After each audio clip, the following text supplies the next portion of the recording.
Organic chemistry में topic है ozonolysis के बाद एरोमेटिक हाइड्रोकार्बन। उसमें फर्स्ट पॉइंट बिल्कुल इजी, बस एक इंट्रोडक्शन है, आपके माइंड में स्टेप बाय स्टेप बैठते जाए, उसके लिए बस एक इंट्रोडक्शन है। These hydrocarbons are also known as arenes.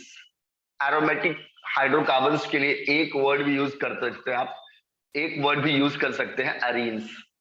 Aroma means pleasant smelling. इनकी स्मेलिंग बहुत ही प्लेजेंट है। प्लेजेंट क्या बोलिए, बहुत ही एडिक्टिव टाइप का स्मेल है। और जितने भी एरोमेटिक हाइड्रोकार्बन्स है उसको दो सेक्शन में पढ़ना है। एक, या तो वो बेंजॉइड कंपाउंड्स में आते हैं या फिर आते हैं नॉन बेंजॉइड कंपाउंड्स में। मतलब इसके अंदर बेंजीन है, इसके अंदर बेंजीन नहीं है। दोनों के बारे में अलग अलग पढ़ाई करना है ना। आप इसको शॉर्टकट में यहीं पे कोई डिफाइन करने का जरूरत नहीं है, आप यहीं पे बोल सकते हैं कंटेन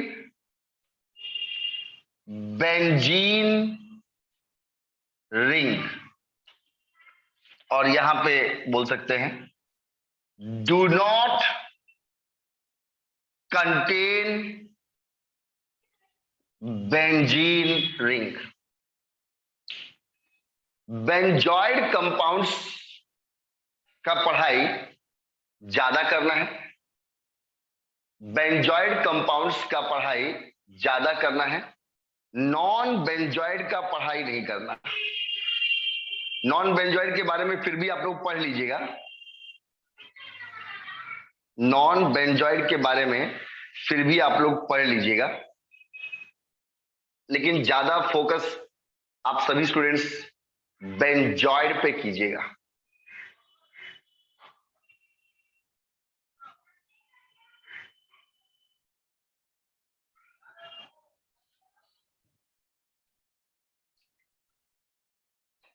वही बोला, एरोमेटिक हाइड्रोकार्बन्स में आपको बेंजॉइड के ऊपर, जिसके अंदर बेंजीन रिंग है, उसके ऊपर ज्यादा फोकस करना है।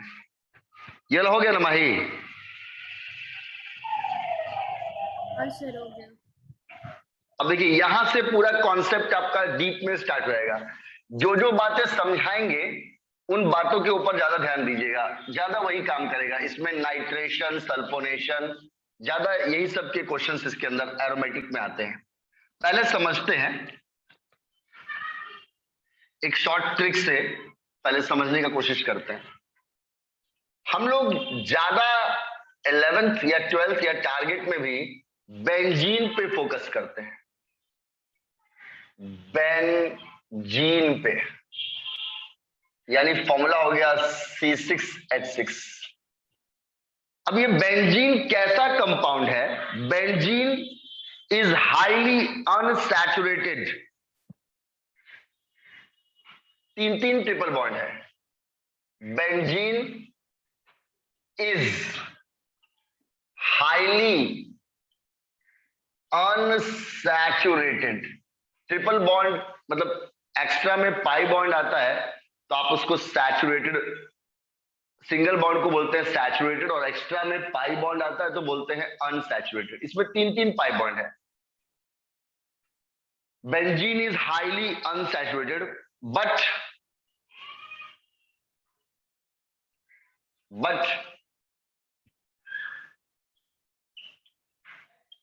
can show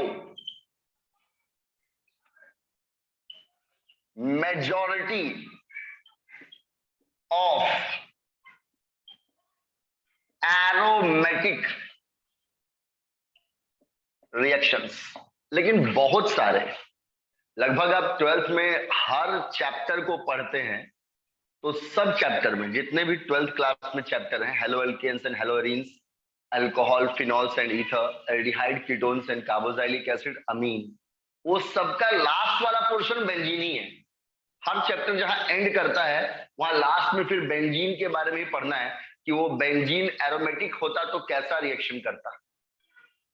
वही बोल रहा है, बेंजीन एक हाईली अनसैचुरेटेड लेकिन कंपाउंड है, रिंग है, इज हाईली अनसैचुरेटेड रिंग कर सकते हैं,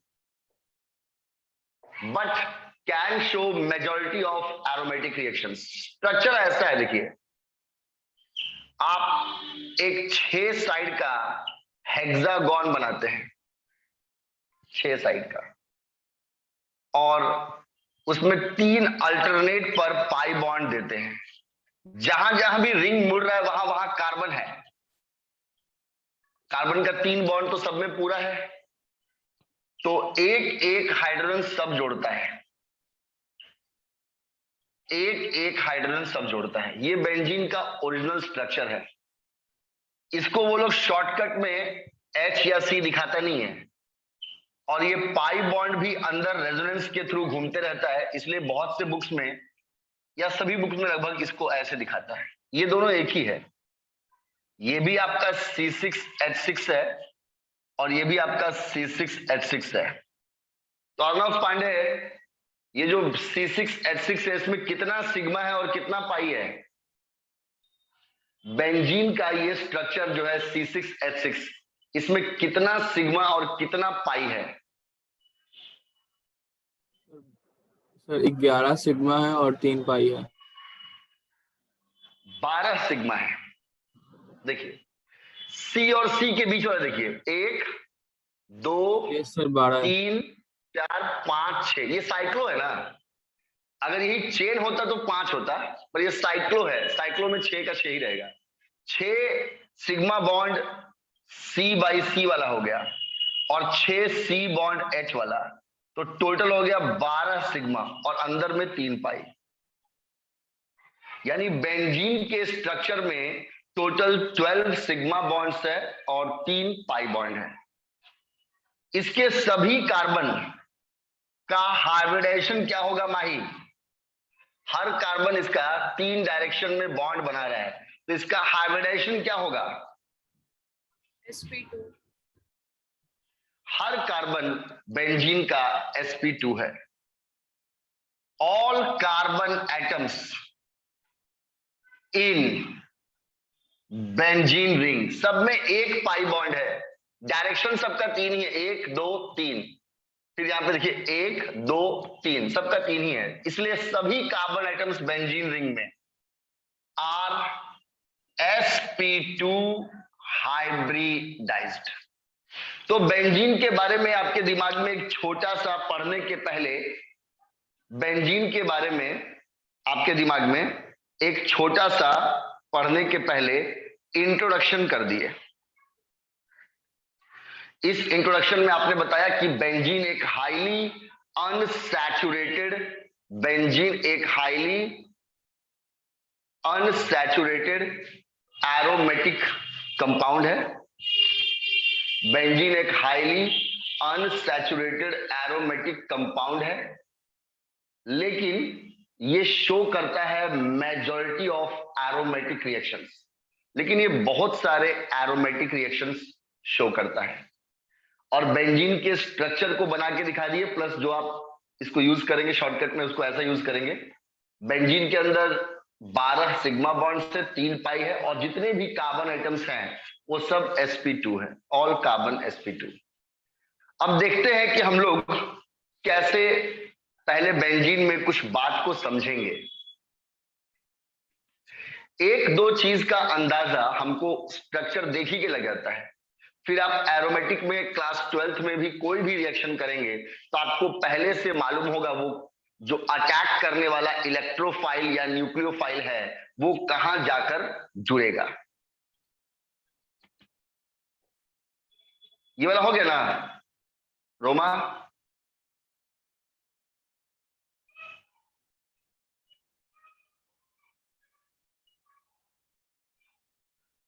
ये हो गया ना माही? हाँ सर हो गया। चलिए, तो ये इंट्रोडक्शन हो गया इसका थोड़ा बेंजीन का। ज्यादा तो एरोमेटिक में बेंजीन ही पढ़ना है। अब देखिए कुछ बातें हम लोग पहले क्लियर कर लेते हैं इसमें, ताकि हम लोग जब रिएक्शंस बनाएं तो कोई तरह का दिक्कत ना हो। देखिए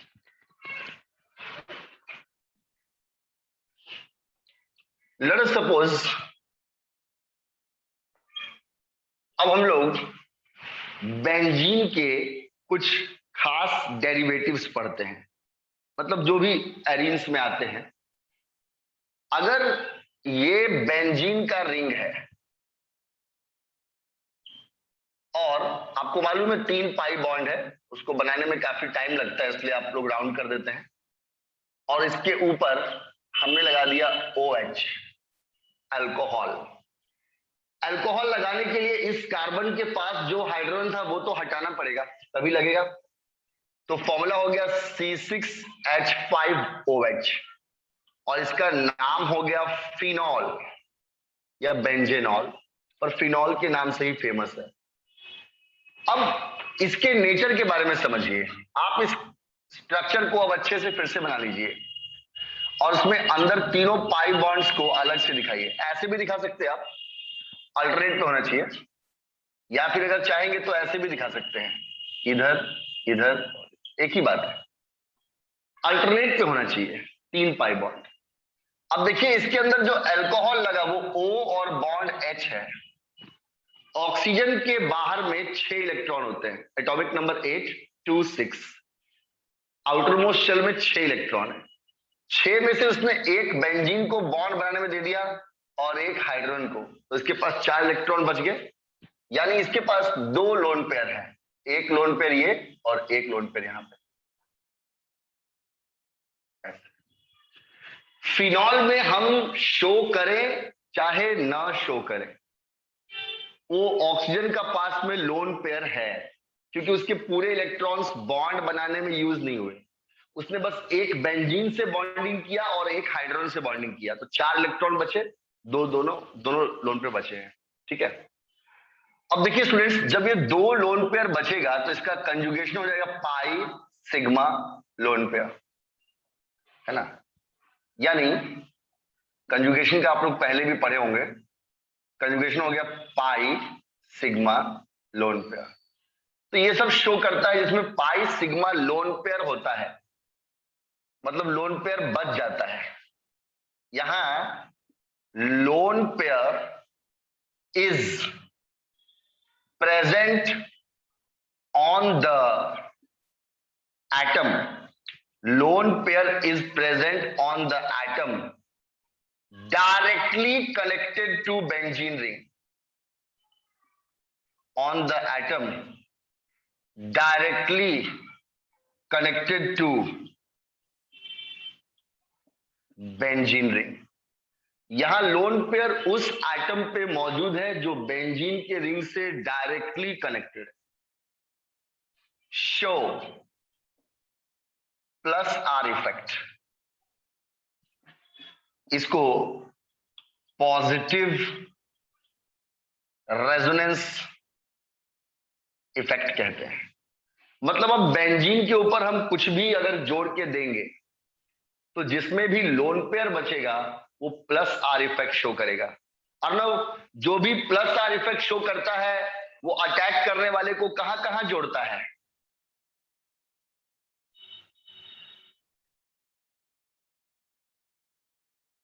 हेलो, जो भी प्लस आर इफेक्ट शो करता है वो अटैक करने वाले को कहां कहां जोड़ता है? ये एक लाइन पढ़े थे ना पहले।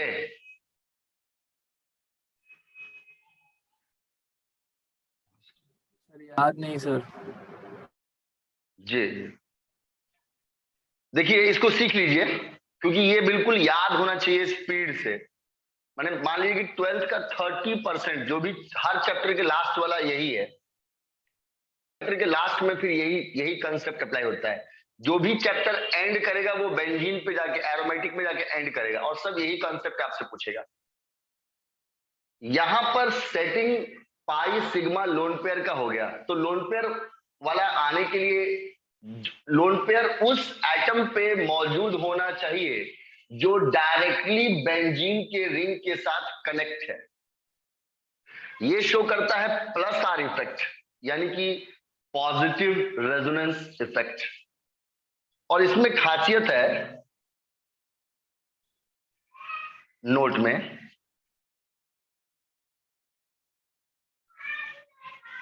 in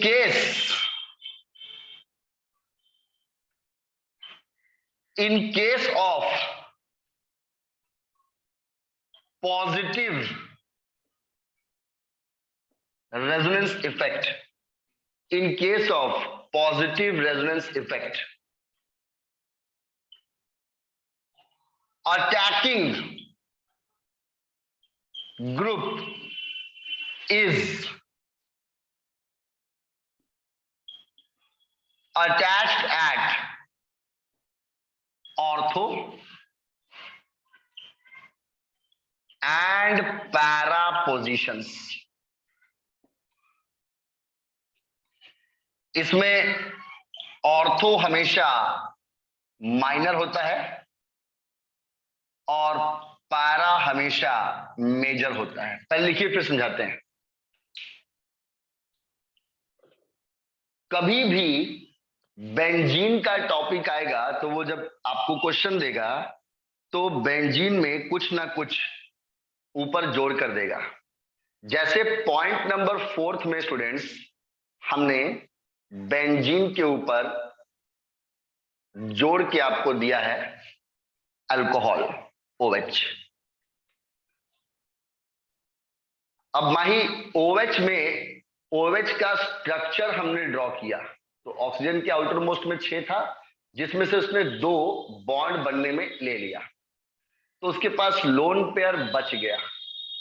कहने का मतलब है अगर लोन पेयर प्रेजेंट है उस एटम पे जो डायरेक्टली बेंजीन रिंग के साथ जुड़ा है तो पहला बात आपके स्टूडेंट के दिमाग में खड़ाक से आना चाहिए बिना मेरे पढ़ाए।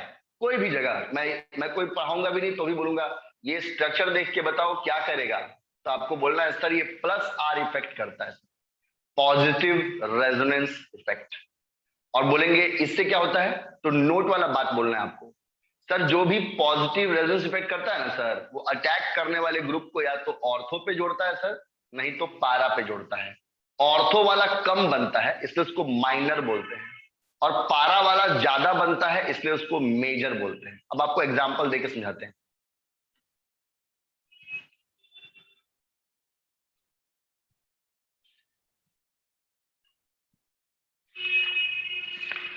जैसे ही 2-3 में इसको प्रैक्टिस कीजिएगा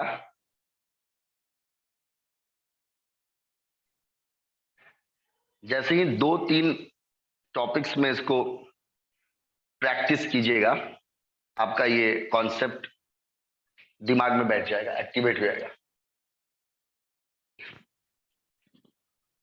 ये हो गया अर्नव?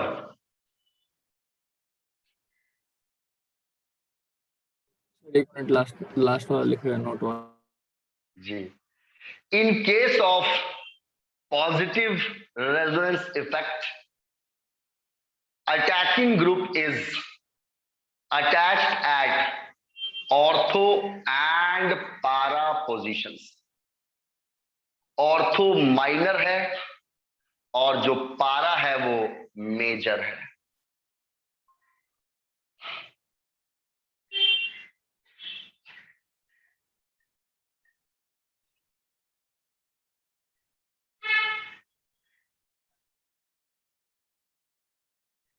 ऑर्थो आपका माइनर है और पारा आपका मेजर है।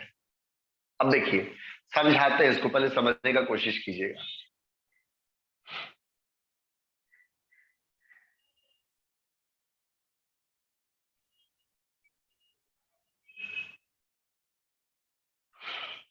+R थोड़ा सा टॉपिक्स में आपको समझाने का कोशिश किए थे, उसमें जो ग्रुप अटैच होता है उसके ऊपर चार्ज प्लस हो जाता है और रिंग जो होता है बेंजीन का उसके ऊपर लोन पेयर रोटेट करता है निगेटिव चार्ज। तो ये ऐसे ही ग्रुप को अपने में जोड़ेगा जिसके पास कम है, जो इलेक्ट्रॉन जिसके पास कम है। समझिएगा बात। देखिए ये वाला हो गया माही? हाँ सर हो गया। देखिए अब सीखिएगा माही। एक में सीख जाएंगे तो सबसे अच्छा बात यही है, एक में अगर आप सीख जाते हैं तो फिर बाकी सब में भी आप ऑलमोस्ट बनाना सीख जाएंगे। अब बात को समझिएगा माही। ये बेंजीन का रिंग है और उसके ऊपर वही OH अल्कोहल लगा हुआ है जिसके पास लोन पेयर है। क्वेश्चन में जरूरी नहीं है कि वो आपको लोन पेयर दिखाए, नहीं भी दिखा सकता है, उससे कोई दिक्कत नहीं है। वो आपको अपने आप समझना होगा कि इस जो ग्रुप मेरा बेंजीन के रिंग में जुड़ा है उसके पास लोन पेयर है कि नहीं है, ये अपने आप समझना पड़ेगा। अब आपको बोले कि आप इसको HNO3 से कर दो, कॉन्क डाइल्यूट कर देते पहले।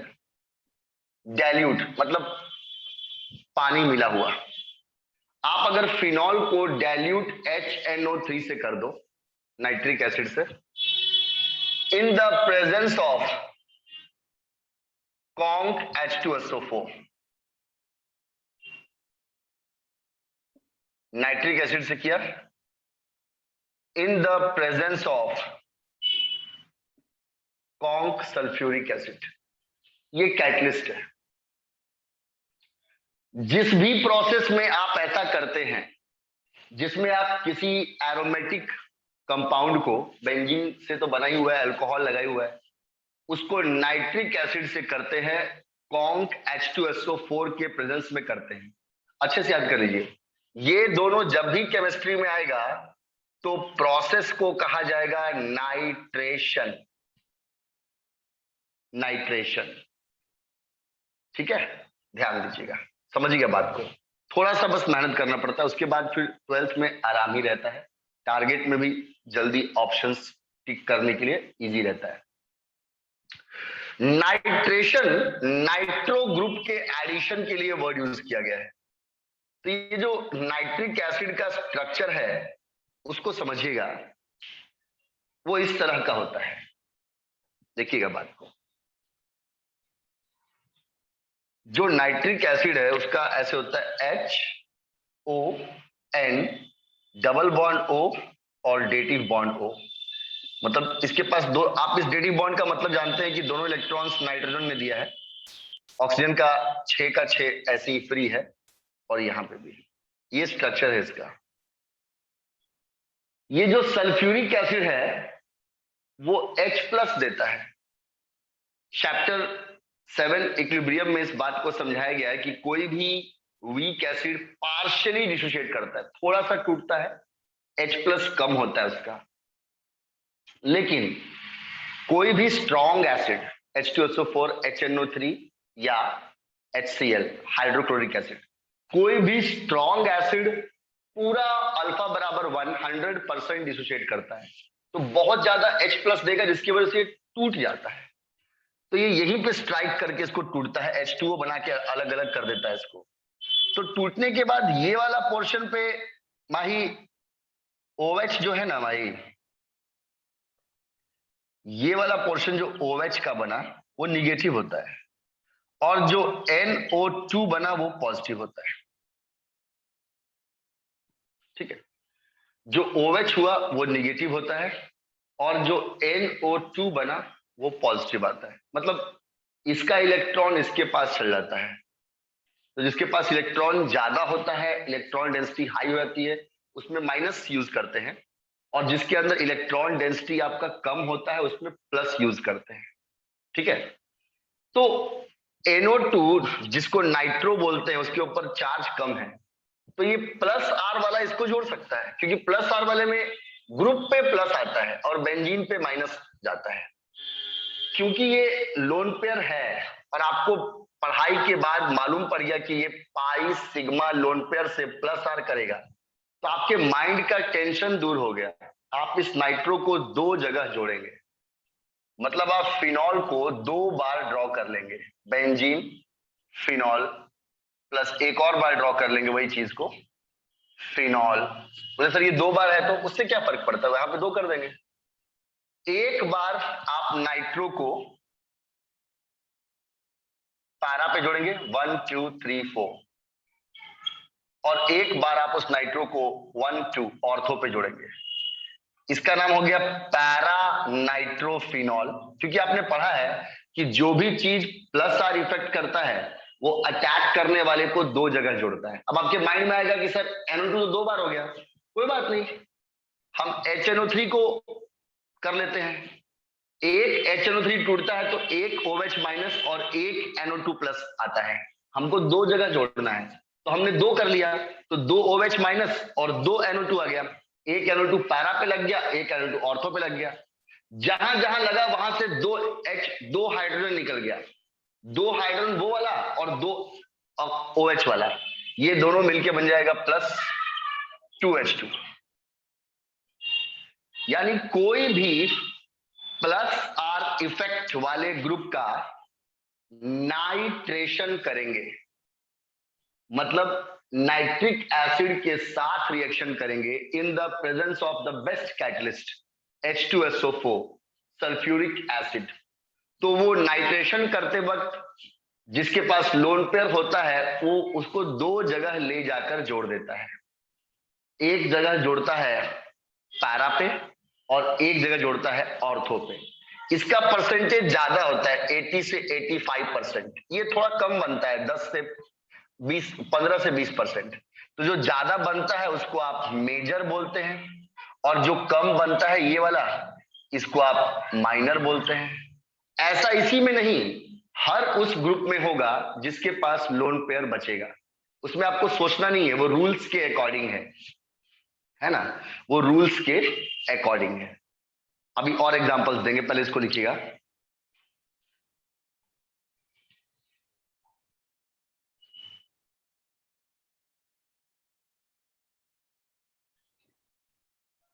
यानी कभी भी नाइट्रेशन ऑफ फिनॉल अगर पूछ रहा है, कभी भी नाइट्रेशन ऑफ फिनॉल अगर आपसे पूछ रहा है तो आपको नाइट्रेशन करते वक्त किसी भी बेंजीन वाले कंपाउंड को HNO3 से करना है रिएक्शन। किसके प्रेजेंस में करना है Arnav? In the presence of conc H2SO4 करना है जो कैटलिस्ट है, और हर अटैक करने वाले में से जो नाइट्रो निकलेगा NO2 उसको हर बार दो पे जोड़ना है, एक बार पारा पे और एक बार ऑर्थो पे। ये आया अर्नव? Yes sir.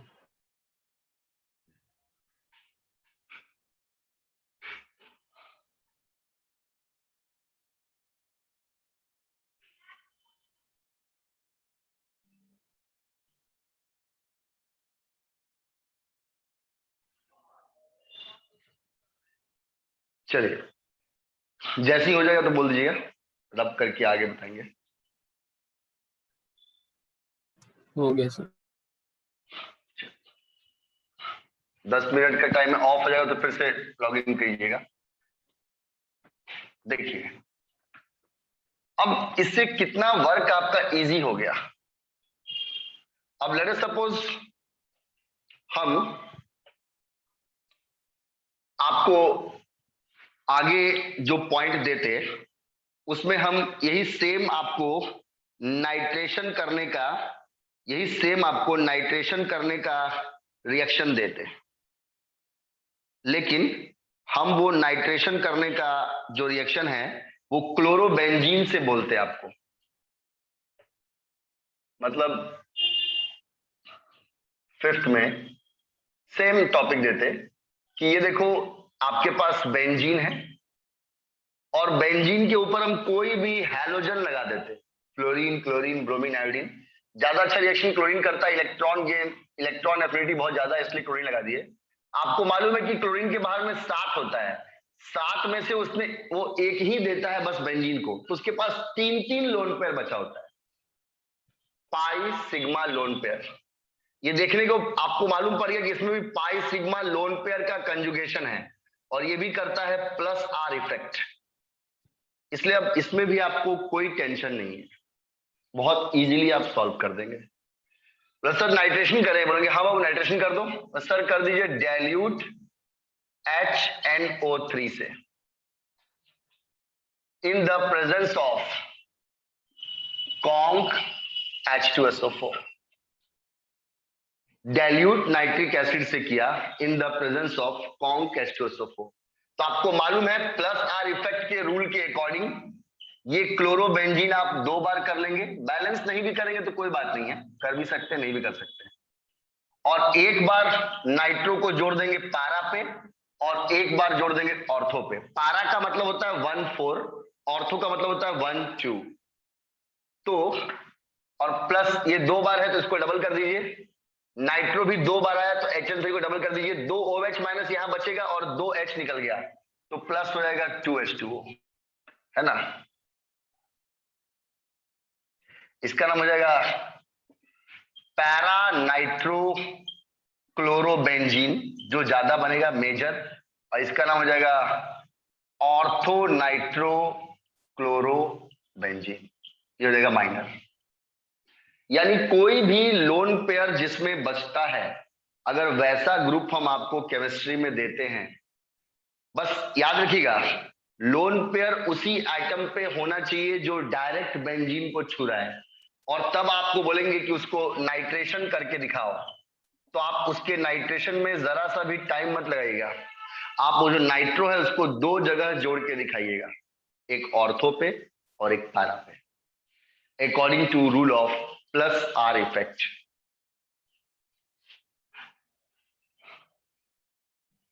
यहां से ये मालूम पड़ा ग्रुप्स which show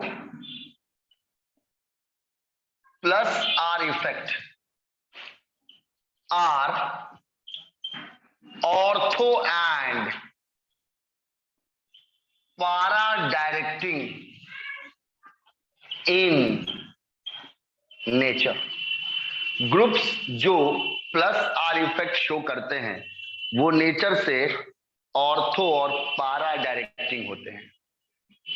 अब जैसे आपके माइंड में आएगा कि सर अगर बाय द वे ऐसा कोई ग्रुप होता जिसमें प्लस आर नहीं होता, उसमें लोन पेयर नहीं बचता, तब सर क्या होता।